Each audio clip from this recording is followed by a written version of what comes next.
So our presentation, we kind of want tips and tricks for CISMA success, keep the best, forget the rest. So, and I kind of gave you the quick overview on North County CISMA and Vicki. Vicki, do you have anything else you'd like to talk about as far as you go? No. Okay. Okay. And most of you guys know me. So, quick overview on things that we thought that would work was, first of all, you need to really become an asset and, kind of really focus on getting into the job. So you should try to be an authority for your region. And the best way that you can go about doing that is to be curious about everything, read everything you can get your hands on, and just try to stay on top of stuff. If your neighbor's got a project going on, even if it's something that you aren't doing yet, go and absorb the knowledge out of them and see what they do, because you're going to be doing it soon, because it's going to come your way. And one of the biggest things that we both agreed on is that you should always be excited about the work that you're doing, because when something goes wrong, you end up short-staffed or a partner drops out or, just anything. If you're already excited about your project, you're going to have that extra oomph to get that work done and, and bring it in. So, it's really important that you are definitely getting involved in projects, especially large ones, that you are interested in. And then we move on to Vicki's slide. Yep. Oh, we do. Okay, yeah. So you might notice this is a crazy presentation, and forgive me, but so Jen likes words and I like pictures. So these pictures, they may seem odd, but they hopefully will remind me of the story I'm going to tell. So just communication, successful and effective communication is a huge part of the CISMA coordinator's job, as all of you probably already know. And so a big part of that is being willing to compromise. So these are just to remind me of some stories of compromise. So the camel, yeah, that's a real thing. We have camels in Lake County, Michigan, actually. So we send notices to people when we do any work on roadsides, even though you could just put an ad in the paper and that covers you, which is what a lot of contractors do, like the contractors with the road commissions. But we send a postcard to each individual adjacent landowner, letting them know what we're going to do. And we find that's a great way to kind of reach an audience that you're not otherwise going to reach. And that's probably 50% of the public inquiries I get are people who receive those postcards. So the one time they call and said, we have an organic dairy farm and we're not okay with you using chemicals. So if we ever get those complaints, I'll tell them, the science of it, but I never, you can't tell people legally that herbicides are safe. I mean, that's part of our pesticide certification training. And so I just don't push it. I just, just be respectful of people. So anyways, the guy rented, this is just a silly little story, but they rented a lot of different properties to run this dairy operation. So they wanted me to go out there so they could show me exactly where their property lines were and where we couldn't spray. And we go out there and we're looking everywhere and there's no dairy farm, but there's camels like all over the place. I'm like, what's with all these camels? And you might not know this, but there's a niche market apparently for camel milk, and it was a camel dairy farm. Just a silly story. So, there's all sorts of different situations, and we wound up, it was wild parsnip on the roadside there, and it was labor intensive, but we did mechanical control, severing the roots with a notch spade over probably a couple of miles of roadside. But we also found it was a pretty effective control. We had pretty good results with that mechanical control, even though it took us a lot of time. And another thing with compromise, and not just compromise, but understanding that, the people who disagree with you, they have their reasons too.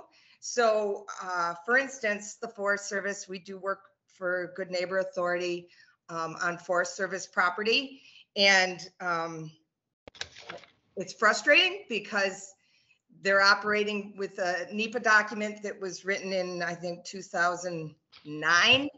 But so we can't use Invasive on Phragmites, even in standing water in the forest, on forest land. And so, you know, you just got to kind of respect your partners and respect other people's points of view. I guess that's my story. Next slide, please. Oh, it's not a slide. Okay, so Vicki, with the compromise, she really hit on it. What she did is she worked with everyone to try to find their why. So the why is a big thing. You know, what motivates them, use it to your advantage. You know, some people are motivated by money, property values, tourism. Other people are really concerned about the environment. Some people are big hunting buffs. Other people are just interested in making sure that they have a strong financial future for their family. Or they might want to go swimming, and milfoil could be an impediment to that. So when you're talking to people who seem really hesitant, we try to validate their feelings. We try to relate with them. And, you know, whatever their feeling is, basically you can play off of that to an extent to try to find a method of control or a way to gain cooperation. So some people have some really strong opinions on different state agencies, pesticides, species, all sorts of things. Sometimes even invasives are part of a neighbor dispute. But the big thing is to not take sides. Even if you're conflicted yourself, don't let them know that. Try to meet in the middle, and also know the demographics of the people that you're working with. So you sometimes it's easier to approach people as just, you know, a lay person in the neighborhood, and sometimes it's good to approach them as an authority.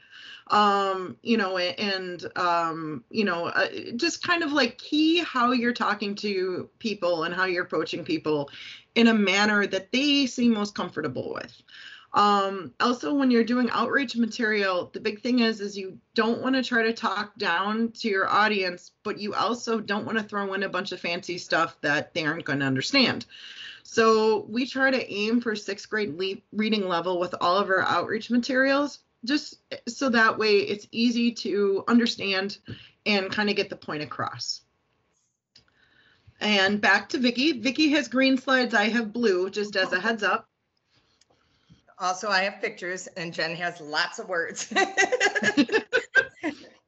Anyways, just still on that topic of communication, is really knowing your demographic of your community and of the people that you're speaking to. So if you're speaking to kids, you know, even kids, you speak to them with respect, but you use their language, you know.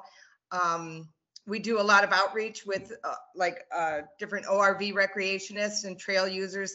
And a big thing of, I think an effective way to reach people is, like, you might not be into whatever they're into, but anything that people get excited about is cool. And so just to treat it with that respect, and to, you know, when we're talking to ORVers at a trailhead, you know, just to be careful not to be accusatory, or bring your own biases to the conversation, to just, you know, listen to them and, you know, like Jen was saying, validate them and, you know, yeah, it is cool what you do. And wow, that's cool. You're going way out into deep parts of the forest because you're on this motorized vehicle.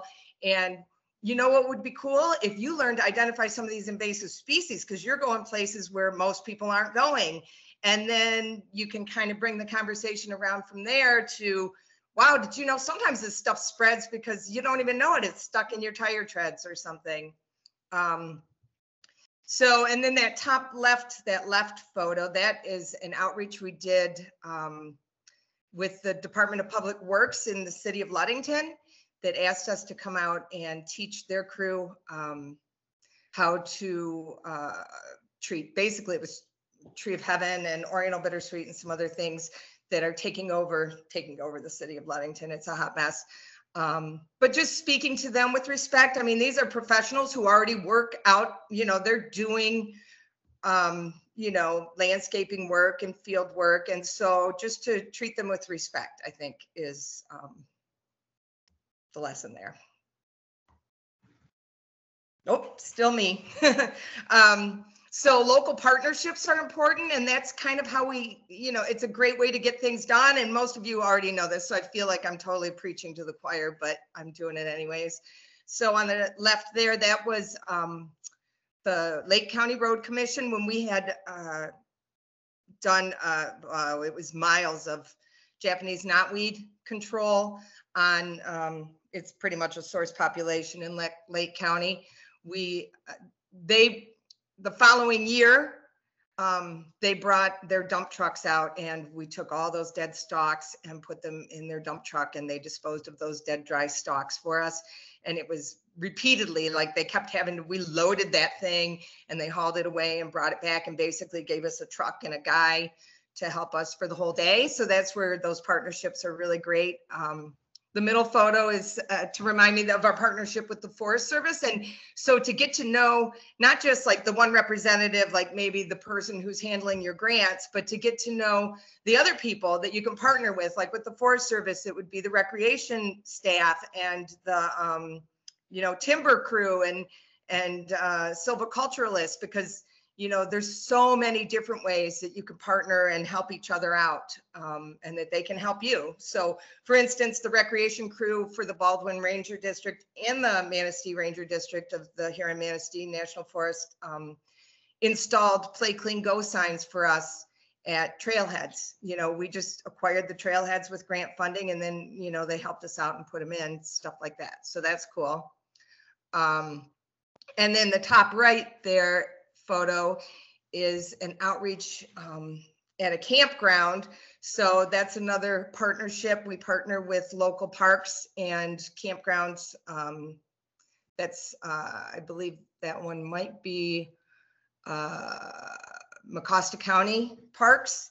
And they're a great partner. I mean, they even let us put we do things for them. We do invasive species control at their parks, and we do activities for children at their parks. And then they have donated office space to us for seasons, and they allow us to put a shed on their property and stage a strike team from one of their parks, because we cover 6 counties. So just to leverage all those partnerships. Okay. And I kind of hit on the same thing. So with your partners, try to keep in touch, especially when you don't need something. People really like to hear from you, especially when you're not asking them to do anything. A lot of times you're going to bump into people who ask you for skill sets or say large treatments, and it's something that's not in your wheelhouse or something that you're not capable of doing. Have those referrals ready, no NRCS cost share programs, things like that, different alternatives, even private contractors. Have a lot of their handouts and cards ready, know whose name to give them so that they can be connected with something. And then sometimes partnerships get a little interesting. You might have some partners that are a little bit more extreme with their feelings about things, and maybe it's not quite a good fit for your head of your CISMA, but you might know other partners that are aligned with their values, and try to bring those people together. It's good to make those connections. And a big one for us and for Vicki is don't be afraid to wander across your geographical boundaries. Invasives don't stop at your county's lines. Even though we have 3 counties, we kind of dabble more in 5 on occasion. With Dickinson Conservation District and Wild Rivers Invasive Species Crew, we've been working on a joint purple loosestrife project combined with a lease from up in Marquette. It's going really good. And, the area that we're treating, it's important to all 3 of our CISMAs. So don't be afraid to team up with other people and, get involved in those big projects. And if you run into something that you can't do by yourself, try to make friends. If something's way beyond your control, try to influence people, educate them, and kind of bring them together. So, the pictures on the screen are just different ideas of people you can contact. Same as Vicki, lumber industries, foresters, the DOT, different counties, different agencies. Just, basically go out there and see who you can get interested in a project. Try to figure out what's a good fit for a good partner. And we got Vicki. Okay, building a bridge. So the part of building these partnerships really is just showing up. So don't just expect partners to come to your annual meetings, but go to their meetings. So, and go to their events and help out with some of their initiatives. So the left there shows the North Country Trail, one of the it's a group of trail adopters, one of the hiking clubs for the North Country Trail Association. And we did a work day on the North Country Trail. We've done those annually with them, and they're pretty cool and well received. And then they think of us, and then they show up to our annual meeting and they, participate. So just a way to get them to participate. The top there is a boat launch outreach event that we do. They really only want to do it every other year, the Hamlin Lake Preservation Society, but they're a really good partner of ours. And, I go to their meetings. I go to their annual meeting once a year, and other meetings if they request that I come. And if they want to do, an outreach event, we show up. The other thing is to diversify your steering committee so that all these different types of partners feel like they have some type of representation on the steering committee. So for us, we do, it's heavy with conservation districts because, the 5 conservation districts that I serve, they really were instrumental in starting the CISMA. They were the first group that got together and said, let's do this thing. Well, them and the Forest Service for the most part. So I have a representative from each of the 5 conservation districts on my steering committee. And then also there's representation from other partners, from MDOT and Forest Service and I'm trying to think of them all, NRCS and Baker College. So if you have a university or something in your area, those big players, just to have a representation. And we also thought of things in diversifying our steering committee of somebody who represents, the agricultural interest, and somebody who represents, recreational interest, and somebody who represents, forestry. So that's kind of how we're set up. Okay. And some of the keys with trying to bring all of these groups together at the same table is, avoid politics for sure. Sidestep if you must, give non-committal answers. Definitely know the demographics of your service area and try to be inclusive. The one group that people seem to forget most often are tribal councils. There's still a little bit of a disconnect in between tribal councils and other agencies, and it's really wonderful to bridge that relationship. And you'd be surprised how many different things that we're doing as a CISMA or conservation district is doing, and KBIC or other tribal councils are already involved in, and it's really nice to team up together. And they're a great outlet for a lot of this information, and they're also a really great source, and they give you a different way to look at things. Some of these invasives that we deal with are considered, medications, or they're used in native practices. So it's kind of like a good way to broaden your education level on invasives and kind of hear some different viewpoints. So the other thing is your reputation is always going to count. Don't burn bridges. You might need them later. And try to be open-minded with any partners that you might team up with, but do be aware of what you hear. When you join in large projects, make sure that you have paperwork. You can hope for the best, but you should always have a backup plan in case something fails. You need to come up with some paperwork outlining who's responsible for what partners will be responsible for if something falls apart, and always be prepared to pick up the slack because it might happen.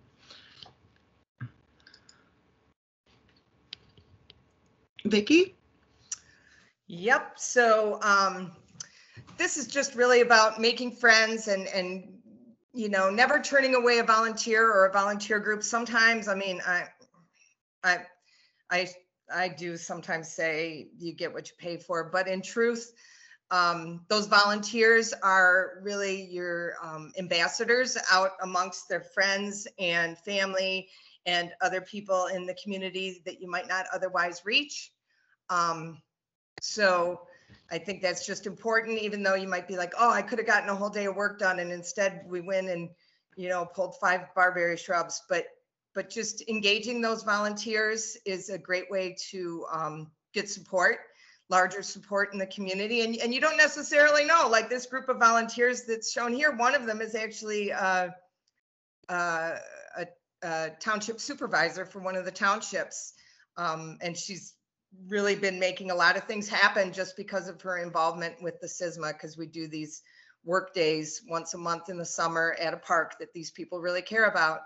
The other thing is not to, you know, don't say no to a donation, even if you don't want it, because it honestly, when you turn away a gift, you hurt somebody's feelings. So that's what that homemade dauber there is, that photo is to remind me of when somebody did donate a homemade dauber to me. And it was disturbing because I came into the office and it was sitting on my desk with a puddle of blue, like where I normally eat my lunch, because it didn't have that little valve to shut it off. He, you know, I don't know where he got the plans, but it was just spilling out all over my desk, which was a bummer.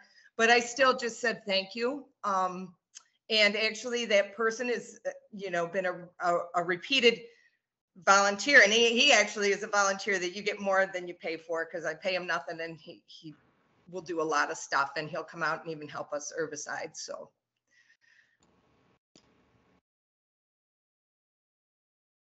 Jen, Vicki, positive feedback for CISMA contributors. oh yeah, there's another one. Okay, so this is kind of along the same path here, but just making people feel appreciated for what they do. So one thing, you know, you can do is feed people. I know you can't necessarily, I know you can't use MISGP funds to, well, you can feed people if they're doing work for you, I think. Well, regardless, you know, if somebody in your group is willing to bake, you can bake them cookies. I mean, it doesn't take much to make people feel the love. Also to give a shout out. So we do shout outs on Facebook, so that there is showing when the we had the Career Tech Center students clean some native grass seed for us after we collected a gigantic amount for a restoration project. And actually there's my friend Dan, who is a representative from, he's on the board of one of our conservation districts, and I'm not sure what he's doing, but I gave him a cookie and he was really happy. He's helping to collect the grass seed, and people really enjoyed that. And just having some cookies there made people really feel appreciated, it seemed. So just to remember that, even in monthly reports that I do, you know, I never would just say, oh, look what I did, aren't I great? You always say like, oh, I did this with the help of all these great people, aren't they great? Just back to you, Jen. Okay, and Vicki kind of covered a few more things in this slide, of things that she's done. Yep, I'm sorry, I didn't realize I had so many slides in a row, but this is also just giving that recognition. So for instance, Cargill Corporation funded this project for us to buy a whole bunch of Tucker the Turtle books. I don't know if you guys have read it. It's a super fun little book. If you haven't, you should read it. And so we've been going to local schools. I think we've presented this to almost 700 local students. We just read the book to them, and then we gift the classrooms and the library at each of the schools with a copy of the book. And inside the book cover, we have that little sticker that kind of, you know, gives credit to Cargill Corporation for funding the project. Okay. So quick summary, you know, make sure that you thank your volunteers. So I think I'm getting tight on time here, so I'm going to click ahead. The words just cover everything Vicki just said quickly. My big thing is staff retention. I've been lucky to say that most of my staff has been with me since they started. There's been a few people who have left, but all the ones that have stayed, I could not get my work done without. You know, Mike, Deb, all of them. They're awesome. And the biggest way that you can increase your staff retention is don't spend all of your time in the office directing. You got to go into the field. And make sure that whatever you ask your staff to do, you're willing to, no matter how awful it is. You know, if you need to get covered in or if you want them to get covered in leeches and ticks, you should too. Big thing with keeping staff is flexibility with scheduling. None of us really have benefits to offer any of these staff, and sometimes the flexibility that you can get out of a job like this can really make up for working for soft money. You know, seasonal workers might return to you year after year, you know, and the ones that stay around. And the big thing too is to balance the workload. So if you have someone who's good at one specific thing, don't make them only do that one specific thing. Make sure other people do it too. It's great for cross training. And on top of that, just because someone's good at it doesn't mean that they like it. So that's kind of, you know, a quick on that one. And then Vicki included some pictures of her staff with listening to your staff with some crazy ideas. And sometimes their ideas are awesome. Vicki? Yeah, so I don't know. Bigfoot is a regular part of our CISMA, and if you haven't seen how we're employing him, you might go to YouTube and search for Nick CISMA and check out our videos. You know,